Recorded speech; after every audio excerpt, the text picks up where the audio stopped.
5 minutes. Without objection, the gentlelady is recognized for 5 minutes. Thank you, Mr. Speaker. I rise this afternoon to briefly discuss a very important issue. Several members of the House have been working with the Congressional Black Caucus, the Financial Services Committee, and other committees to increase access for minority and women-owned business enterprises.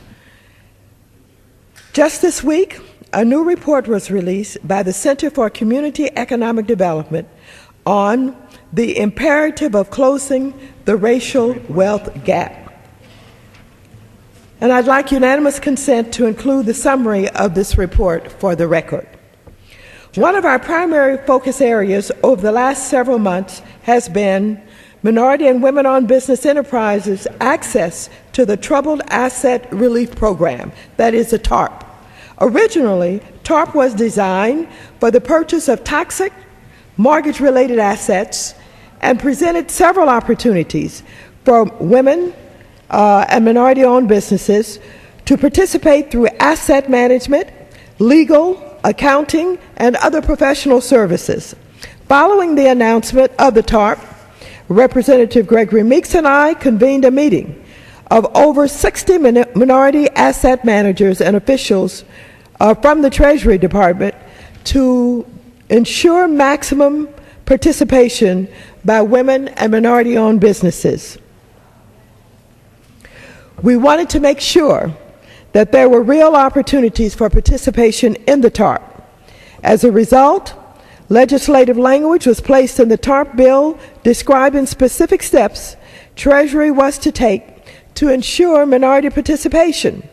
In addition, members from the National Association of Securities Professionals met with Treasury several times and submitted written recommendations on how Treasury could work better with minority and women-owned businesses in the asset management space. Unfortunately, shortly after enactment of the TARP, Secretary Paulson shifted the focus from toxic assets to direct infusions of cash to ailing financial institutions. This shift became known as the Capital Purchase Program. This shift both cut off major opportunities for minority and women-owned businesses via asset-related services and opened an opportunity for participation in the way of debt underwriting and other banking professional services. Unfortunately, these opportunities were never realized as banks that received TARP funds began a cycle of self-patronage which led to little or no access to TARP contracting opportunities for women and minority-owned businesses. The most egregious of this type of patronage was highlighted through banks paying themselves to underwrite their own debt. Yesterday, the Secretary of the Treasury announced a new program aimed at purchasing toxic assets from financial institutions. With this announcement, we have come full circle, and a significant opportunity for minority and women-owned businesses to participate has presented itself again. The Public-Private Investment Program could purchase up to $1 trillion in assets. Members of the CBC's Economic Security Task Force plan to convene a TARP-TAF Access Summit.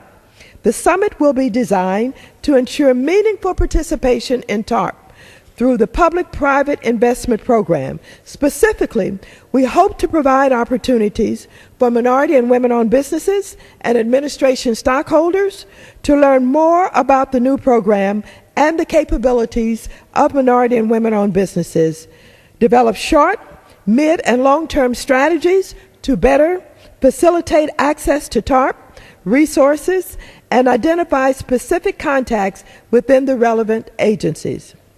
Moving forward, I believe this is an important initiative to ensure that we bring diverse talent to tackle the daunting economic problems facing us now. Mr. Speaker and members, this is very important.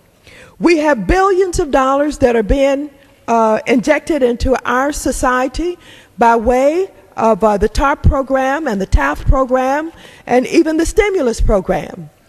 We have to make sure that these opportunities are open and available to all members of our society who are equipped, prepared, and ready to participate.